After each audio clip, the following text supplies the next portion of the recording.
최근 7경기 6승 1무의 미친 기세를 보여주고 있는 팀, 리그 득점 2위가 주포로 활약하고 있는 팀, 바로 본머스의 이야기입니다. 하지만 토트넘은 본머스를 홈으로 불러서 큰 승리를 했는데요. 과연 본머스와 토트넘의 차이는 뭐였을지 알아보도록 하겠습니다.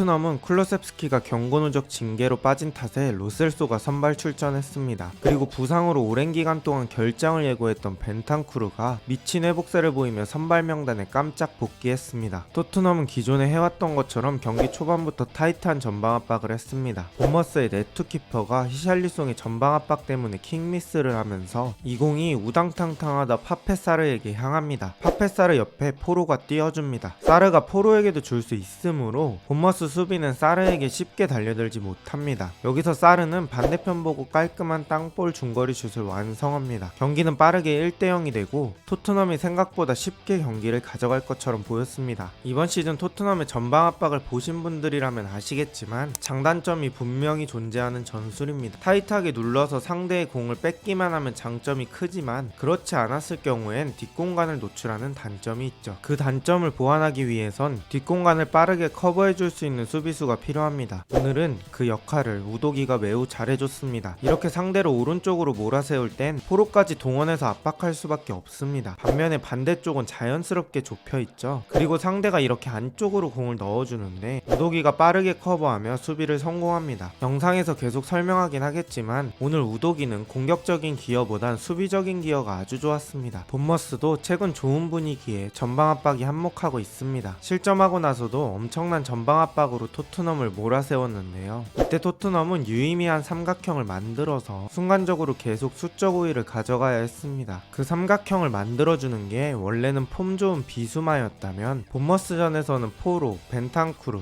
또는 가끔 내려온 로셀소까지 그 역할을 수행했습니다.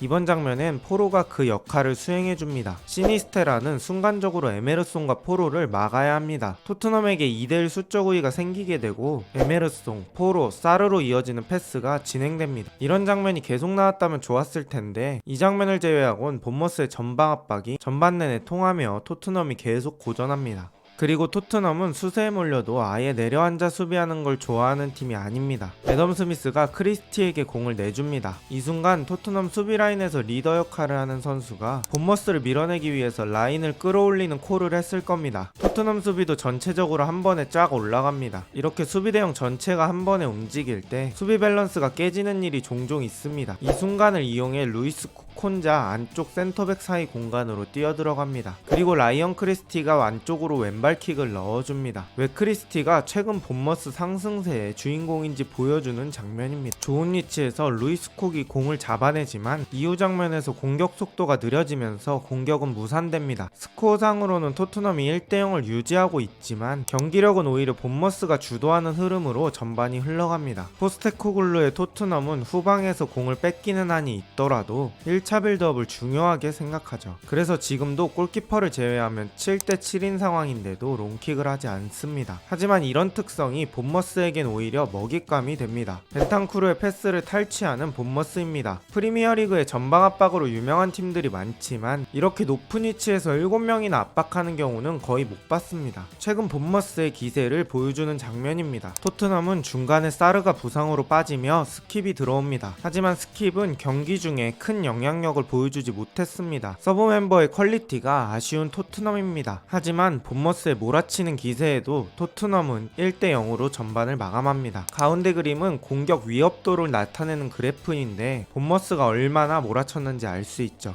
후반 시작하자마자 손흥민이 축구 도사 같은 플레이로 분위기를 바꿔봅니다. 역습 상황에서 순간적으로 3가지의 선택지가 생깁니다. 로셀소에게 패스를 주거나 히샬리송에게 주거나 직접 슈팅을 하거나 여기서 손흥민은 오히려 더 과하게 큰 동작으로 수비들에게 슈팅 가능성을 보여준 후 뛰어들어가는 히샬리송에게 살짝 공을 밀어줍니다. 손흥민이 진짜 밥상을 차려주고 입도 벌려주고 밥도 떠서 숟가락을 입에 넣으려는 순간 왼발로 바로 뱉어버리는 히샬리송입니다. 키퍼가 접근하기 전에 각도가 확보된 상태에서 슈팅을 하고 싶었던 히샬리송입니다. 하지만 슈팅 임팩트가 너무 별로였습니다. 본머스의 불씨를 꺼 꺼버릴 수 있는 찬스였는데 히샬리송이 불씨를 살려둡니다. 후반에도 계속 느꼈지만 본머스의 압박은 정말 짜임새가 좋았습니다. 지금도 한 명 한 명이 대인마크를 진행하고 패스가 오는 길목에 루이스 쿡이 뛰어가며 비어있는 3자에 대해서도 완벽한 대응을 합니다. 결국 루이스 쿡이 높은 지역에서 또 공을 뺏어냅니다. 로셀소가 이 지역까지 내려와주면서 위기를 넘기긴 했지만 본머스의 공격진들이 더 퀄리티가 좋았다면 실점 위기로 갈 수 있는 상황들도 꽤 있었습니다. 계속 불안한 상태로 후반을 보내는 토트넘입니다. 하지만 이때 토트넘의 슈퍼스타 손흥민이 등장하며 이 불안한 흐름을 잠재웁니다. 히샬리송의 호이비에르에게 받은 공을 등을 지며 지켜내다가 넘어지며 경합한 공이 마침 시야가 열린 로셀소에게 갑니다. 이때 손흥민은 빈 공간을 찾아서 뛰기 시작하고 로셀소는 발 바깥쪽으로 기가 막힌 스루 패스를 넣어줍니다. 여기서 또 손흥민의 기가 막힌 디테일이 나오는데 바운드 되며 오는 공을 오른쪽 허벅지로 퍼스트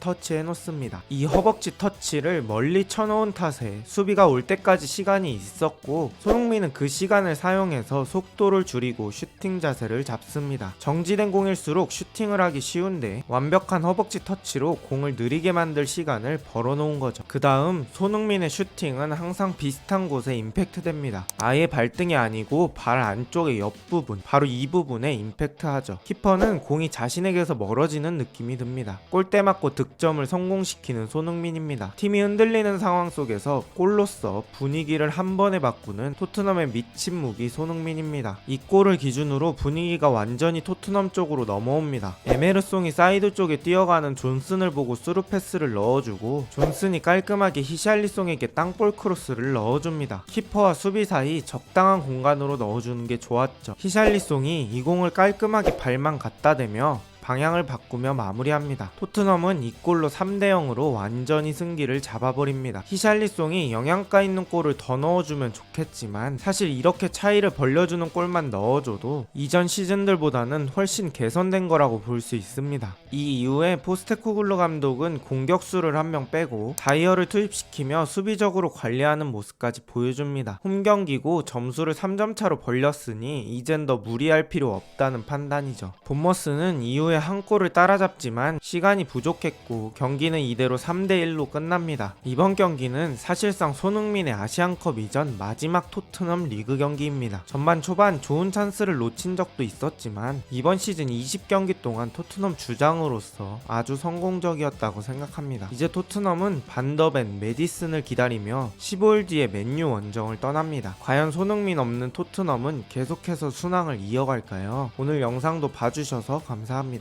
좋은 하루 되세요.